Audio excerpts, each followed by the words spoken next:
haifanywi kawaida, haifanywi kawaida.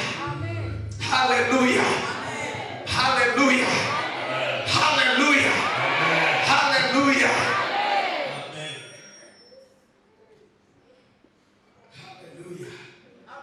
haleluya. Ninaomba nikushawishi jioni ya leo, maombi yako yawe hayo: Yesu nifinyange, Yesu nifinyange, niwe chombo chako. Bwana ametuleta mahali hapa ili atufinyange, ili atutengeneze. Kinachotakiwa wewe kama chombo cha Bwana, wewe kama chombo cha Bwana, yes, kwenye mikono ya mfinyanzi, acha ubishi, acha ubishi.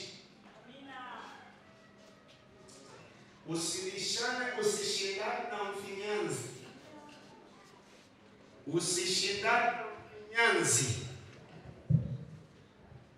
usiwe mbishi. Mfinyanzi anaweza kaamua kukufinyanga kutengeneza kitu chochote. I think kuna shida fulani, kutakuwa na shida.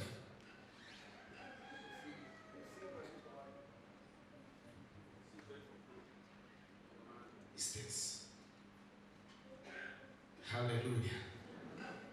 Isogee huko ndio inakuwa shida. Basi, lakini kwa vyovyote vile lazima kieleweke. Lazima kieleweke. Mungu hajatukusanya hapa kuja kuiona kasuru.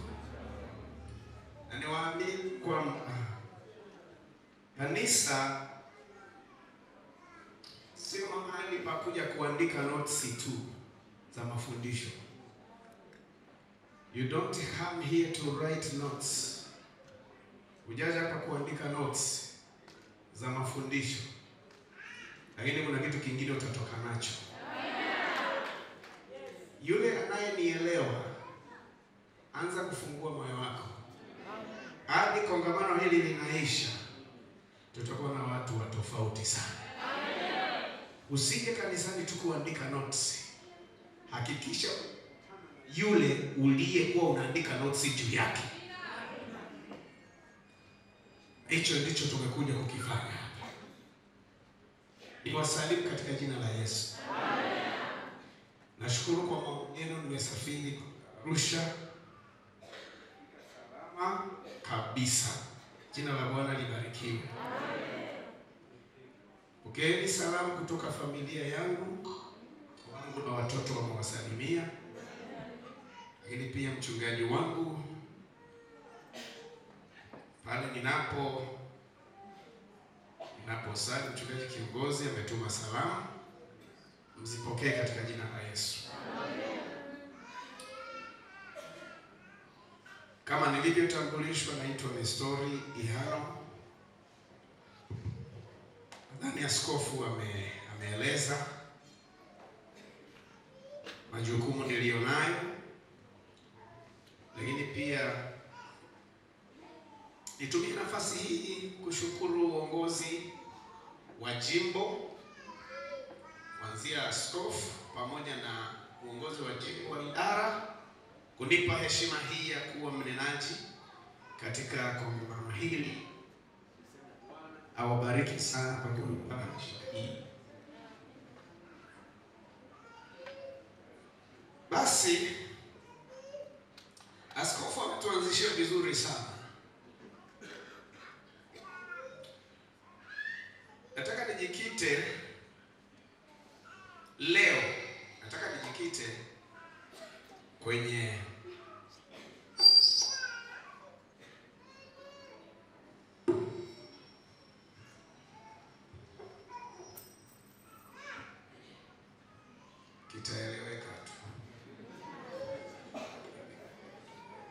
kitaeleweka tu. Nataka kuongea, tutaongea mambo mengi kwenye kongamano hili, lakini nataka nianze mwabudu halisi. Na ni kama utapita kidogo pale alipopita Bishop, lakini nataka tuongee kwa habari, kwa sababu ni utangulizi, nataka nijenge msingi. Nataka tuongee habari ya mwabudu halisi. Kwa hiyo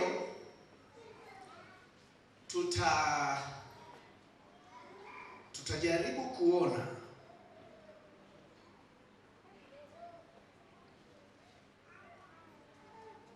kuangalia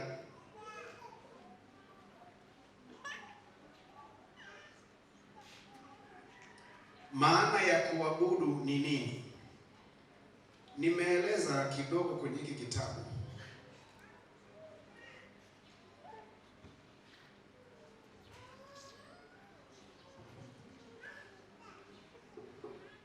Kwenye sura ya kwanza, maana ya kuabudu, ni ukurasa wa 6. Lakini nataka nianze kusema kitu hiki kwamba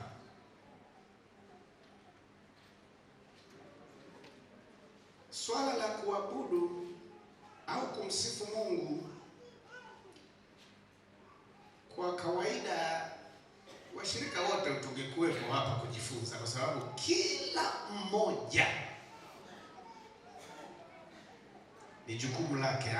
Yaani Mungu anasubiri ibada ya kila mmoja. Na ndio maana tunataka kujifunza kujua jinsi ya kufanya hiki kitu, kwa sababu wote tunatakiwa kumwimbia Mungu, wote tunatakiwa kumwabudu Mungu, wote tunatakiwa kumsifu Mungu. Kwa hiyo lazima tujifunze usahihi wa hilo zoezi, kwamba tukitaka kulifanya kwa usahihi na kwa ufanisi, ili ile nguvu iliyoko katika uimbaji na muziki tuweze kuiona. Kama Mungu atanijalia kuongelea kipengele tu cha hiyo nguvu iliyoko katika uimbaji na muziki, au tukiongelea tu muziki peke yake, nguvu iliyoko katika muziki kibiblia, kama Mungu atanijalia nafasi, nitakiongelea hicho kipengele. Na wakati huo ile nguvu utaisikia hapa itatokea. Kama unaumwa, kama sijui na nini, ile nguvu itapita na wewe tutakapofika kwenye hicho kipengele. Iko nguvu ambayo sisi kama waimbaji hatujaidhihirisha, iliyoko katika muziki na uimbaji. Ndiyo maana kuna mahali nimeeleza katika historia mapinduzi yaliyowahi kufanyika katika sehemu mbalimbali duniani, mengine yalisababishwa na nyimbo. Amen. Nyimbo tu zinaimba. Ndiyo maana serikali nyingi zinafungiaga baadhi ya nyimbo. Kwa nini? Wanajua ndani ya nyimbo there is power. Ila sisi tunavyofanya hatuoni matokeo, na sijui kama waga tunajiuliza, lakini kwa kawaida there is power, there is so much power. Kuna nguvu ya ajabu katika uimbaji na muziki. Amen. Na ndio maana tukitoka hapa au tunapokuwa hapa, nataka uendelee kujiuliza, kwa nini ninapoimba sioni matokeo yoyote? Katika Biblia tutaona mtu tu alikuwa anapiga chombo cha muziki, mapepo yanatoka. Tena ilikuwa kabla ya kukemea kwa jina la Yesu. Chombo cha muziki kinapigwa, pepo linaanza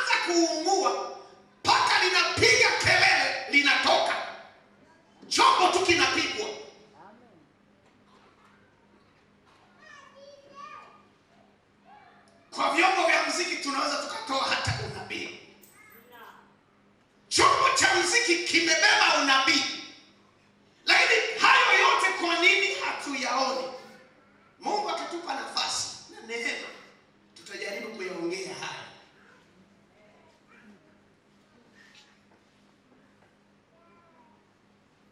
Mwaka wa 2019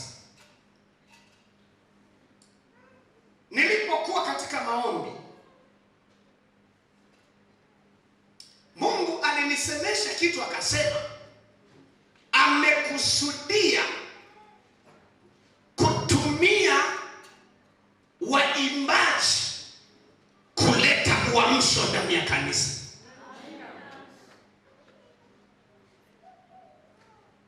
Inawezekana huelewi kinachoendelea kwenye tasnia ya muziki, lakini nataka nikwambie hiki ambacho Bwana alinisemesha tayari kilishaanza kutokea. Amen. Kwa nini? Kwa sababu katika majira haya Mungu kakusudia kutumia uimbaji na muziki kwa ajili ya kuleta uamsho. Na ndio maana yeyote bila kujali nafasi yake anayepuuza na kudharau uimbaji ndani ya huduma yake hajui anachokifanya. Maana sasa tunayaona na tunachukulia, yaani wanaochukulia uimbaji ni kama kitu fulani ambacho kinatakiwa kufanyika wakati tunasubiria mambo fulani ya muhimu kwenye ibada. Tunakaribisha, tunawapa wimbo mmoja afu uwe mfupi. Sasa wimbo mnaweza mkaufupisha. Wakati tunasubiria, tunaandaa, tunaomba waimbaji watu burudisha lugha kama hizo ndani ya kanisa.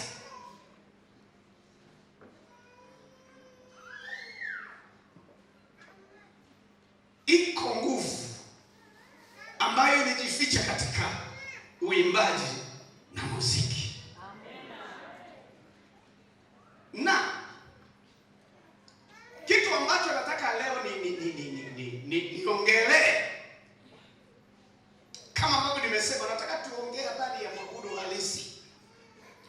Nataka uelewe kitu kimoja, kwamba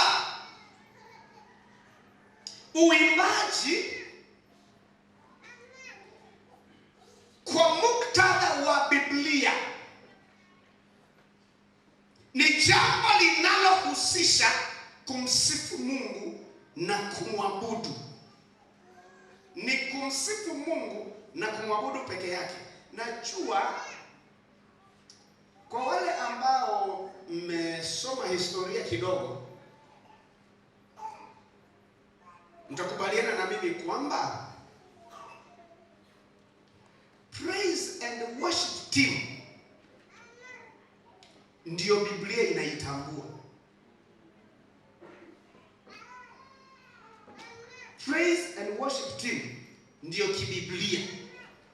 Kwaya ni utamaduni wa Kirumi.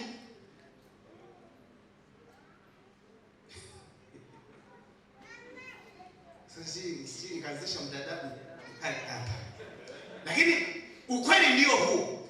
Praise and worship team, hiyo ndio kibiblia. Lakini kwaya ni utamaduni wa Kirumi, ambao sasa kwa sababu kanisa au injili ilianza kuendea maeneo yale, na wale wanaofahamu historia, mwaka 312 baada ya Konstantini kuongoka, alifunga ndoa na dola ya Rumi ilifunga ndoa na kanisa. Vitu vya kanisa na vya dola ya Rumi vikawa kitu, ndio ikazaliwa Roman.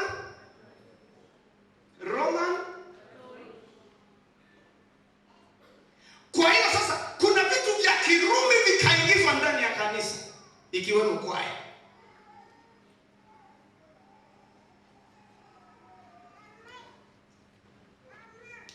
Na zilikuwa zinatumika kwa malengo fulani, burudani na vitu kama hivyo.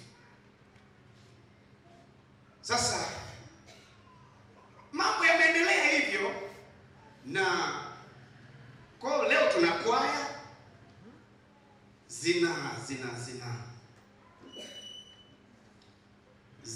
zinasema zinamwimbia Mungu, lakini tukikaa kabisa na akili zenye kuchuja. Siku hizi michanganyo imekuwa ni mingi sana, ndiyo maana hatuoni matokeo ya nguvu iliyoko katika uimbaji.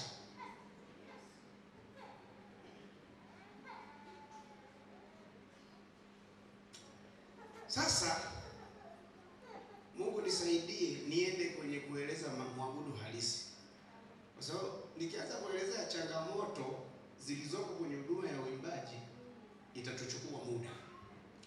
Lakini kosa ambalo mojawapo limefanyika, uimbaji umechukuliwa kama burudani. Yaani hata wakanisani na wenyewe umechukuliwa kama. Ndiyo maana mnatuletea step za kila namna. Yaani hiyo ndio evidence ya kukuonyesha ya kwamba uimbaji siku hizi tunauchukulia kama burudani. Na ndiyo maana waimbaji mnaimba kutoka mwanzo wa wimbo mpaka mwisho wa wimbo, na ndani ya maneno yenu kuna mahali kuna makemeo, kuna mahali yaani kuna vitu fulani mnaviongelea, lakini hamuoni matokeo yoyote ya hayo makemeo. Yaani kuna maneno mengine mnayaimba, mtu alitakiwa alipuke na kilio kwa sababu ya hayo maneno, lakini watu wanacheka kuanzia mwanzo wa wimbo mpaka mwisho wa wimbo. Kwa nini? Ile nguvu ambayo ilitarajiwa kuiachilia kupitia huo wimbo haipo. Maana njia mnayotumia mmeikopi mahali.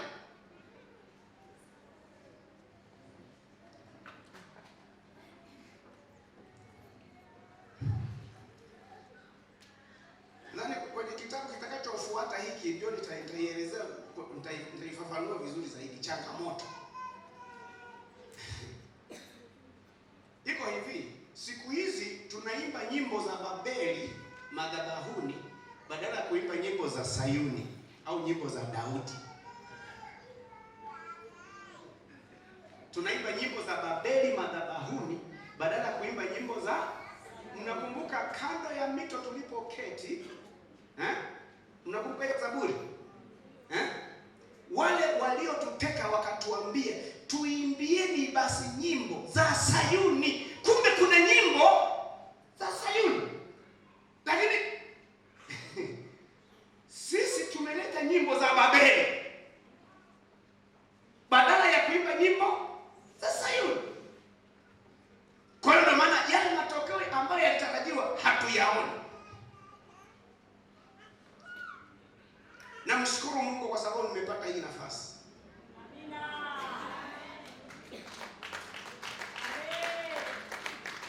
Kama wewe hautanielewa, basi nitakuachia Mungu ndo atakuelewesha.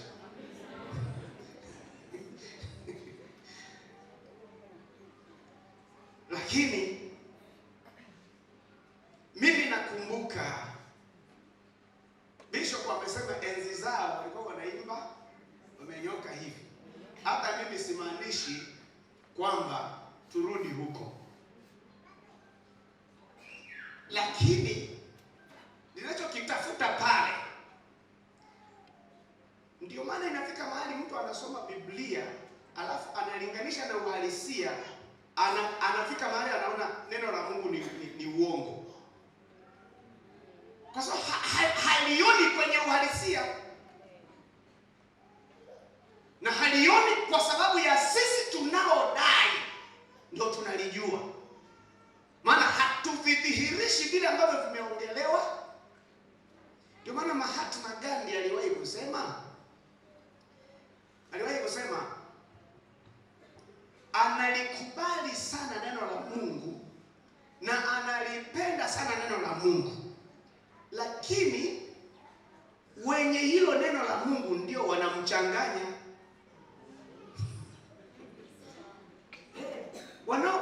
wanaosema alikuwa anaiongelea Biblia kwamba anaipenda Biblia, alikuwa ni Mbudha. Ni Mbudha.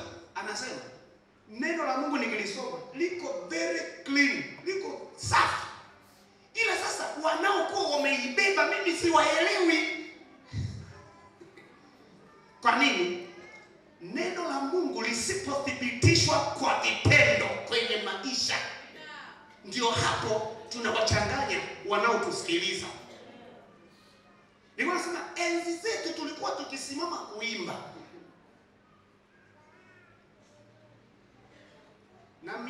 Namshukuru Mungu kwa sababu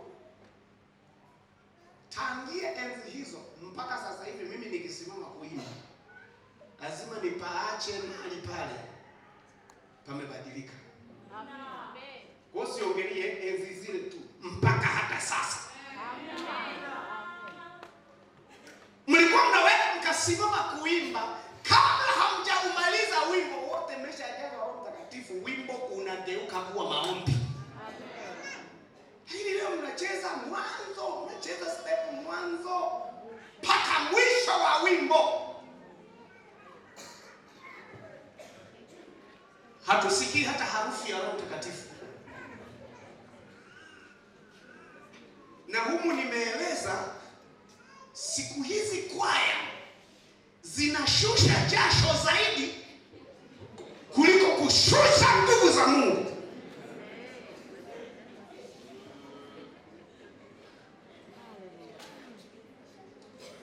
Ni bora praise and worship angalau wakisimama mnasikia hewa fulani. Lakini kwaya nyingi zikiimba zinashusha jasho zaidi kuliko kushusha nguvu za Mungu. Na katika kongamano hili nitawaapisha. Ni mdogo lakini mtata. Nitawaapisha. Wengine mnanizidi umri. Nina miaka 50 na kitu sasa hivi. Wengine mnanizidi umri. Lakini kwa sababu nimesimama hapa kwa niaba ya Mungu, nitawaapisha. Mambo ya kutushushia jasho badala ya kumshusha Mungu, badala ya kushusha nguvu za Mungu, yanaishia wiki hii. Yanaishia wiki hii. Ikiwezekana yanaishia baada ya hiki kipindi. Kwaya zitakazosimama kuimba baada ya kipindi hiki, tunataka kuona nguvu za Mungu zikishuka mahali.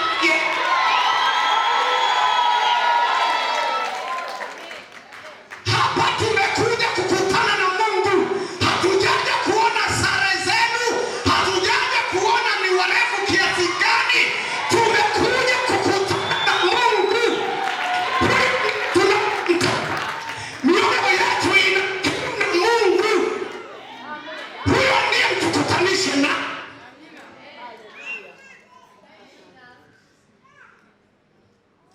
Uimbaji na muziki kwa muktadha wa kanisa unahusu kumsifu na kumwabudu Mungu peke yake. Lakini leo unakuta kuna mwimbaji anamwimbia mke wake wimbo, kuna mwimbaji na unapigwa kanisani. Kuna mwimbaji anamwimbia mama.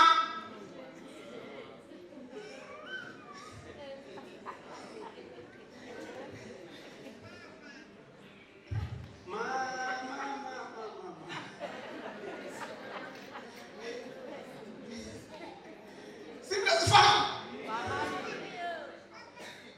Biblia haikulengwa iwe hivyo. Uimbaji Mungu aliuachilia kwa ajili yake basi.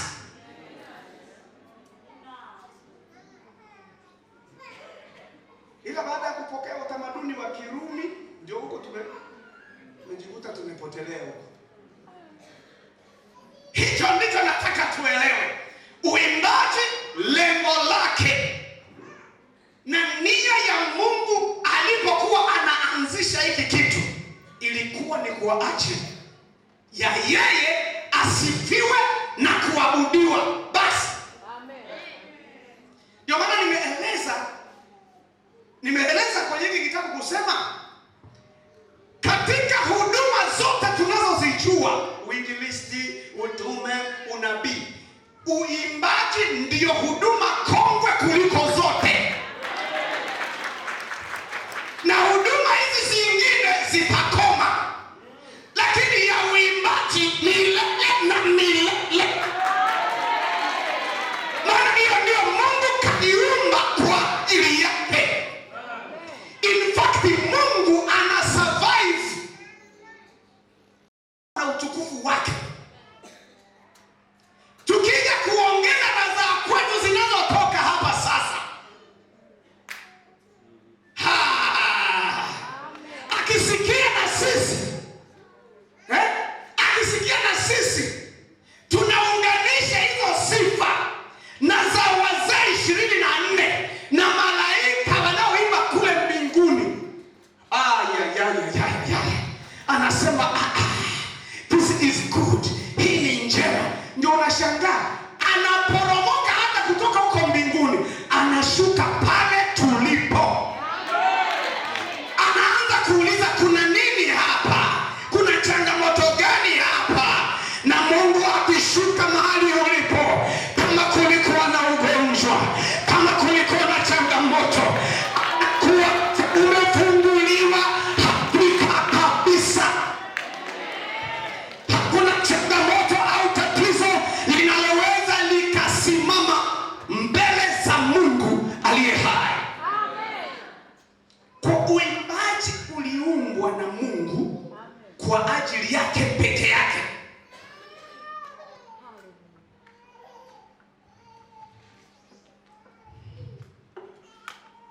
Leo watu wanaojiita waimbaji wa gospel wanajiimba wao, mimi ni wa juu, mimi ni wa juu, juu sana.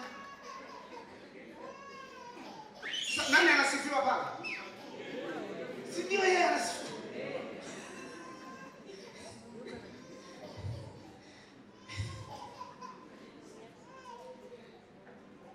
Wakati wanafahamu Alkambumba,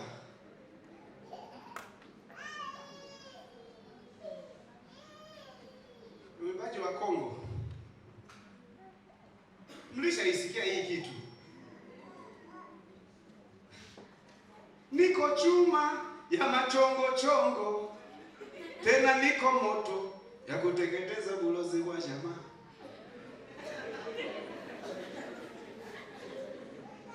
Mimi niko moto, tena niko chuma ya machongo chongo.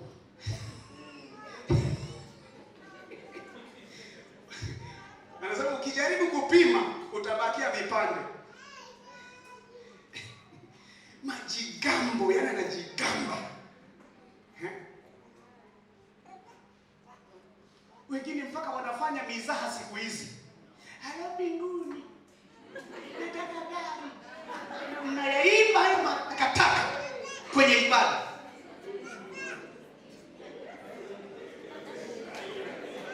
Tena likipigwa hilo, unaona watu ambao wanaserebuka. Wakitoka hapo, wanatoka wazinzi, wanaenda kuzini moja kwa moja. Huwezi ukatoka kumwabudu Mungu kaenda kuzini. Maana Mungu akiabudiwa akashuka, lazima auoe uzinzi ndani yako. Ndio maana nimesema nitawaapisha. Wivu wa nyumba ya Bwana unanila. Ninajisikia vibaya kuona ambavyo tunafanya inafika mahali inazuia Mungu asifanye kazi ndani ya kanisa. Makanisa yanabaki ya kawaida. Hakuna ule utisho wa kimungu ndani ya kanisa. Kwa sababu vitu ambavyo tumevikaribisha madhabahuni, nyimbo za Babeli. Yusi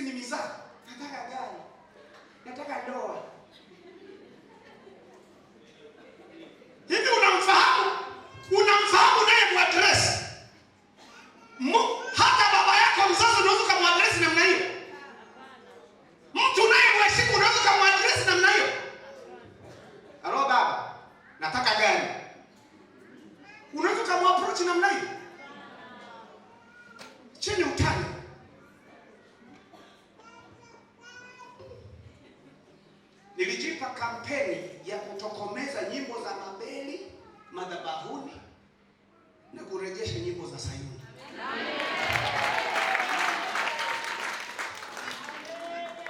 Ndio maana ninayosema kwa msisitizo namna hiyo, kwa sababu ya hiyo kampeni. Tumechoka kuingia kanisani alafu narudi nilivyokuja. Kanisani ni mahali, nimesema sio mahali pa kuja kuandika notes za mafundisho. Ni mahali pa kukutana na unayekuja kumwabudu. Anakutana na moyo wako, anakutana na mwili wako. Ulikuwa na magonjwa, unainkanyaga tu kwenye nyumba yake, kabla unapona pale pale. Unaingia kwenye nyumba ya Mungu, ulikuwa na huzuni, moyo umevunjika na unadhani huna matumaini, madeni na vitu gani labda zinakusonga na nini. Ukiingia kwenye uwepo wa Bwana, Bwana anayeisha yote hayo, unatoka kwa tofauti. Lengo la hayo yote, lengo la kumwimbia Mungu na kumwabudu ni ili Mungu aje katikati yetu na shuka katikati yetu, maana tumepata ufumbuzi wa kila jambo.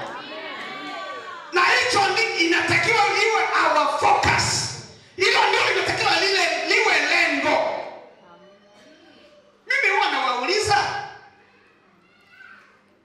mnaporekodi video za kwaya, mara mmepanda kwenye kamlima, mara sijui mko ziwani, mara mmepanda kwenye gari, mara sijui umevaa na miwani mieusi, unasimama mbele ya gari lenye thamani kubwa.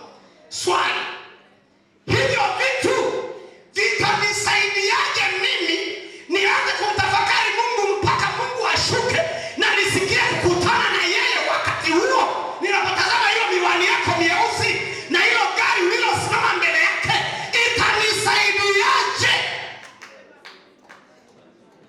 Tumechukua staili za Babeli. Uimbaji lengo lake ni kuhakikisha tunatengeneza mazingira, anakuja kutazama na anakuja kusikia, anaanza kumsikia Mungu akishuka kwenye maisha yake. Hiyo ndio lengo kubwa. Ndio maana bora ya live recording. Asante Mungu umetuletea live recording. Lakini mara watu sijui wamesimama kwenye kanini, mara mwingine anapiga na sarakasi. Hayo yanachangiaje mimi kunikutanisha na Mungu moyo wangu? Ndio hiyo tunasema burudani.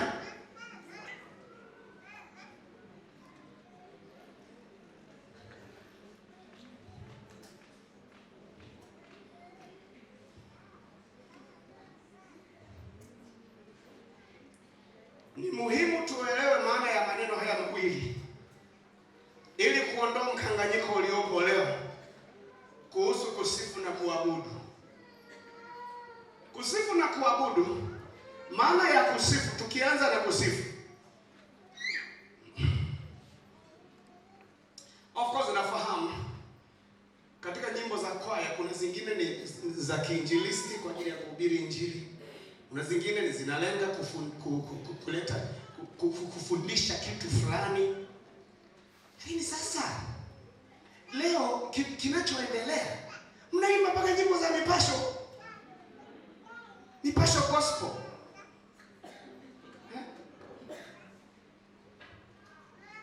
Watabaki wanashangaa.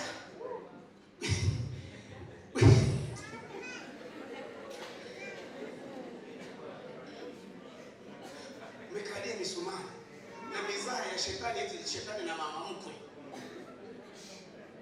Shetani na mama mkwe. Shetani na mama mkwe tangu lini? Biblia ya wapi? Na mnatarajia Mungu adhihirishe, anze kunyanyua viwetu. Ilitakiwa kwaya zikisimama kuimba namna hii, wakati mwingine wachungaji wasiweke mikono juu ya wagonjwa. Yaani kwaya inakuwa imeshamaliza, mnasimama namna hii, wagonjwa wana nimepona, nilikuwa nauma tumbo, nimepona, nilikuwa nauma mguu, nimepona, nilikuwa nauma. Hivyo ndivyo ambavyo inatakiwa iwe. Nataka nikutazamishe, na ndio maana nawaambia tena,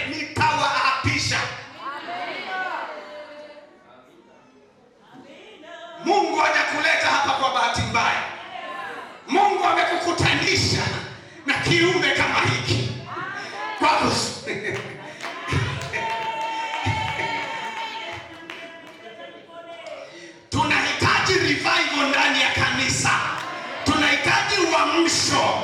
Tunahitaji uzima ndani ya kanisa. Mambo ya kitoto mwisho.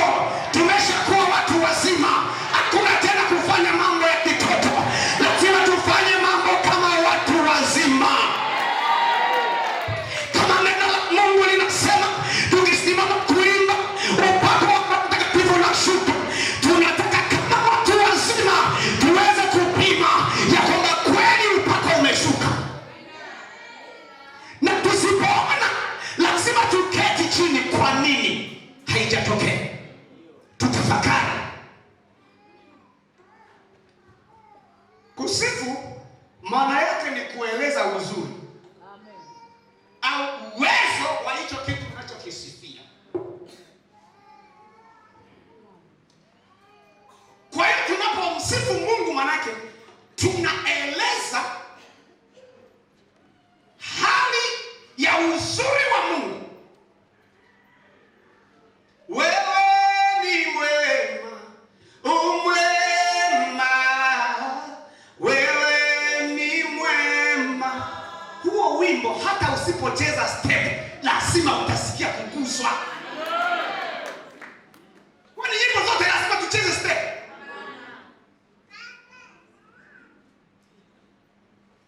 Unanipenda, unanipenda, wewe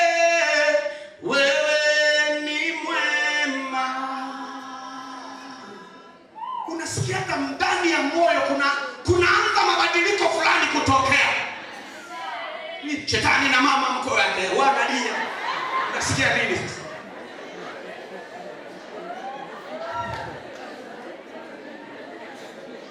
Kwanza unakuwa sehemu ya kulisifia hilo jamaa. Na watu wengi sio kwa nini tunapenda kulitaja taja. Penda kumtaja taja shetani.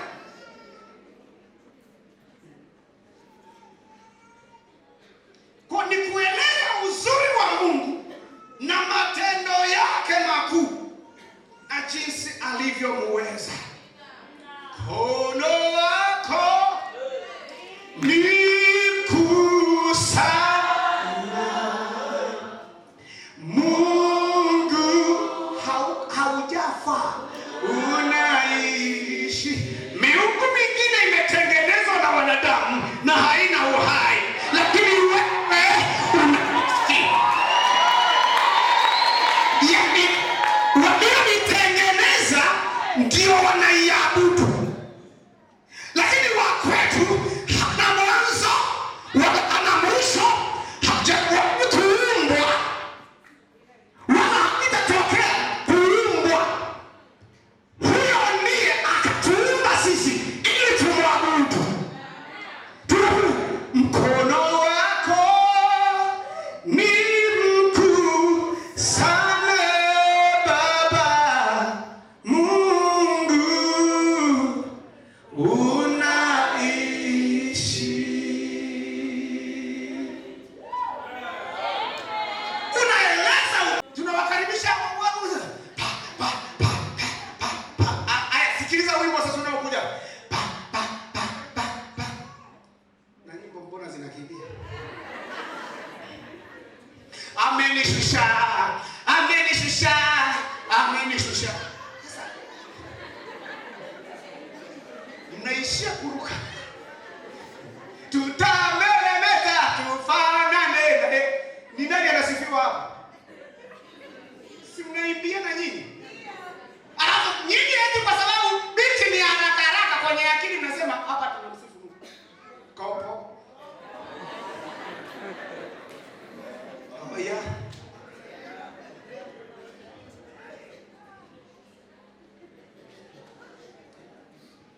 Na Mungu akisifiwa vizuri. Zaburi 22 mstari wa 3. Sifa huwa ndio kiti chake anachoketi. Akisifiwa mahali, manake ametengenezewa kiti aje aketi mahali pale. Kwa anakuja kuketi.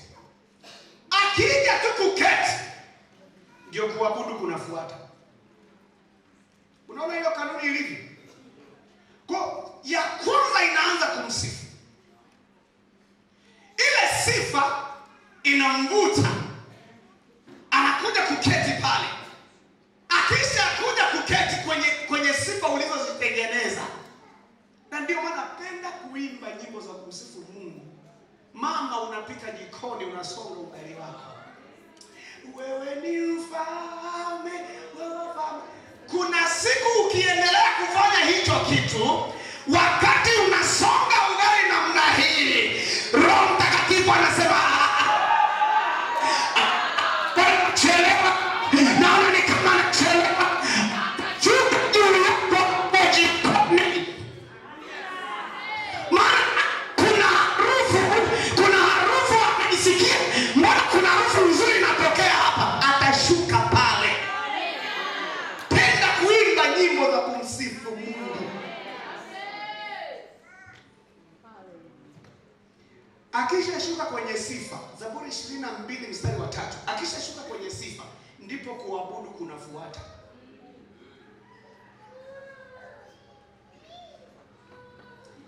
Bishop ameshamaliza huo msemo aliyousema. Mungu akisifiwa, akiombwa, anaweza akatuma moto, akaachilia tetemeko kama ishara ya kujibu kwamba nimekusikia. Lakini akisifiwa, pale hakunaga mwakilishi, hayuko tayari kuwakilishwa, huwa anakuja mwenyewe, anakujaga mwenyewe. Na hapo ndipo shetani ametubana sana watu tusiwe tunamsifu Mungu. Hapa kuabudu ni ile hali ya moyo wako na mtazamo wa moyo wako mbele ya yule unayemwabudu. Hiyo ndiyo kuabudu. Hiyo hali ni ipi?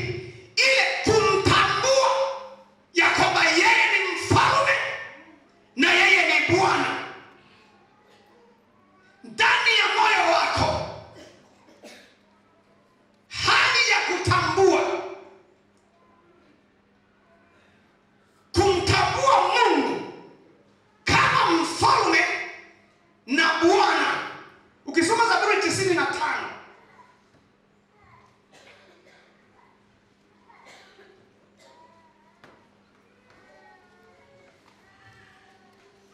Zaburi ya 95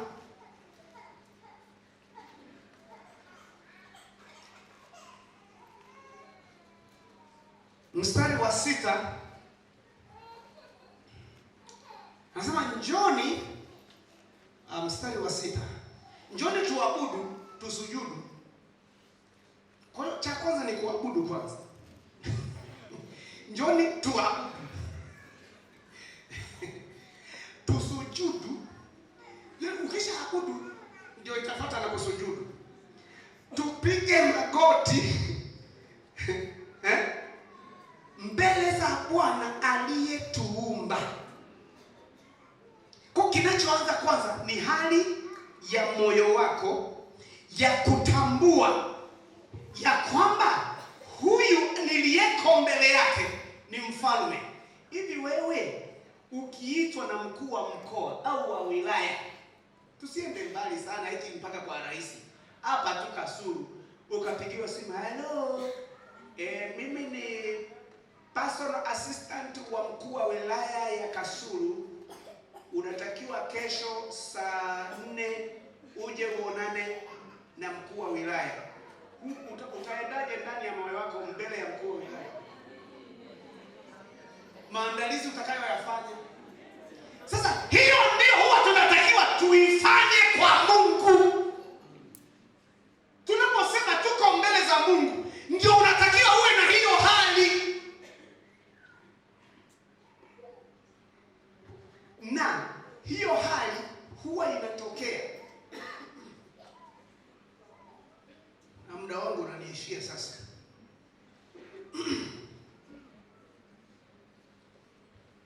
Hiyo hali huwa inatokea baada ya anayestahili kuabudiwa akishuka. Kwa hiyo nyinyi waimba sifa,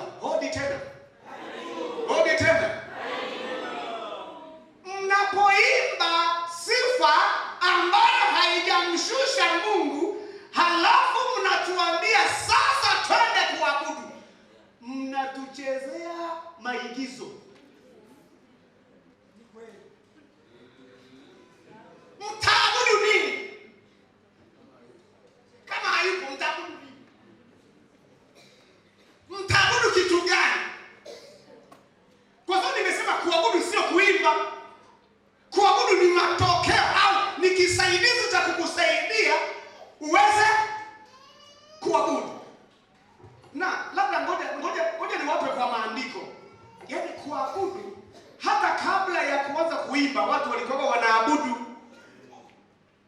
Mwanzo sura ya 12 mstari wa 7 hadi wa 8.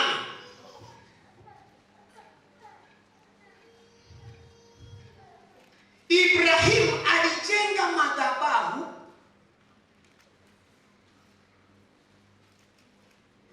Sasa unapojiuliza huyu mtu alijenga madhabahu, alikuwa anamjengea nani?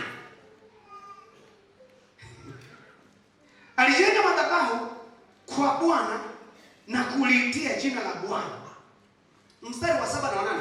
Bwana akamtokea Abraham akasema, uzao wako nitawapa nchi hii. Naye huko akamjengea madhabahu Bwana aliyemtokea. Kwa baada ya Bwana kumtokea, Abraham aliabudu, akajenga madhabahu. Sura ya 13 mstari wa 4. Napo ndipo palipokuwa na madhabahu aliyofanya hapo kwanza, naye Abrahamu akalitia jina la Bwana. Hiyo yote inaonyesha hali ya kuabudu. Mstari wa 18 sura hiyo hiyo. Basi Abrahamu akajongeza hema yake, akaja akakaa kwenye mialoni ya Mamre, nayo ni miti iliyoko Hebroni, akamjengea Bwana madhabahu huko. Yaani ilikuwa ni baada ya anayestahili kuabudiwa anapojifunua, ina activate kwenye kitabu nimeandika, nimesema hivi, worship ni DNA ambayo Mungu ametuungia. Kusifu na kuabudu ni kinasaba ambacho tumeumbwa nacho. Ndani yetu tuna asili ya kuabudu. Ndio maana usipoabudu Mungu, utaabudu mke wako, utaabudu mume wako, utaabudu fedha zako, utaabudu nguo zako, utaabudu viatu vyako, utaabudu marafiki zako, utaabudu chochote, maana ndani yako umeundwa kuabudu. Na ile Mungu aliweka kwa ajili yake yeye ndiye aabudiwe. Kwa hiyo huwa inatokea hivi, yule anayestahili kuabudiwa akijidhihirisha mahali, huhitaji kuketiwa kwenye darasa. Sasa anapojidhihirisha huwa inatakiwa, hakuna hicho kitu kiko ndani yako. Utashangaa umenyanyua mikono au umepiga magoti, kwa sababu hicho kitu kiko ndani yako. Hata Ibrahimu alikuwa, Mungu anapomtokea anasikia ile hamu, ile hali ya kutaka kufanya vile. Mwanzo 22 mstari wa 5, alipokuwa ameenda kumtoa Isaka, tena limetumika neno moja kwa moja kabisa. Alipokuwa anaenda kumtoa Isaka, mstari 22 mstari wa 5, Ibrahimu akawaambia vijana wake, kaeni ninyi hapa pamoja na punda, na mimi na kijana tutakwenda kule tukaabudu na kuwarudia tena. Walienda kuimba wimbo gani? Tazama wewe ni Bwana. Waliimba wimbo huu. Na mambo ya kuabudu ni zaidi ya kuimba. Kuabudu ni ile hali ya ndani ya moyo wako ya kumtambua Mungu kama Bwana na mtawala na mfalme kwenye maisha yako. Ikisha tokea hivyo,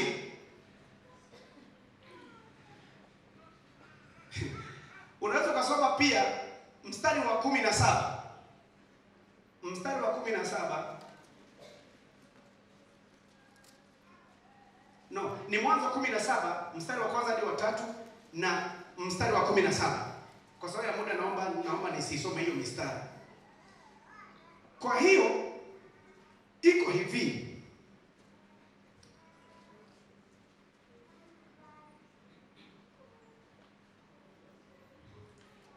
unaweza ukaabudu Mungu bila hata ya kuimba. Hapo nimewachanganya walokole. Yaani hata bila ya kuimba unaweza ukaabudu Mungu. Kivipi?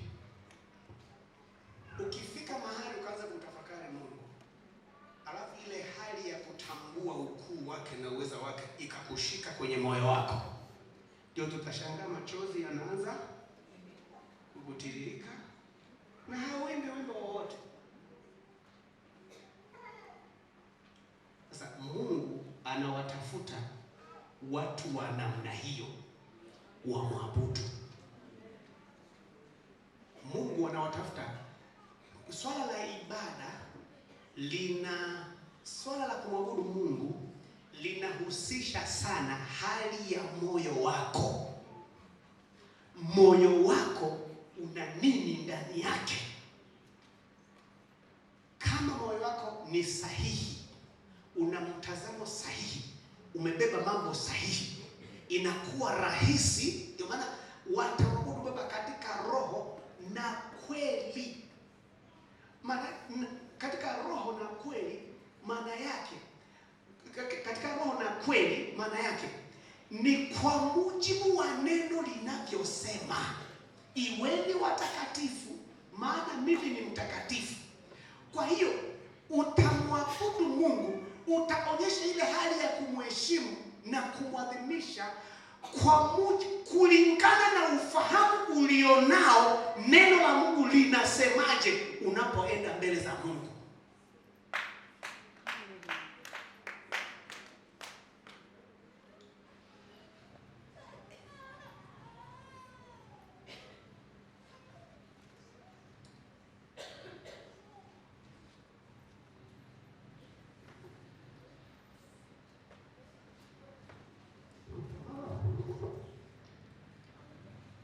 Tuishie hapo kwa session ya kwanza.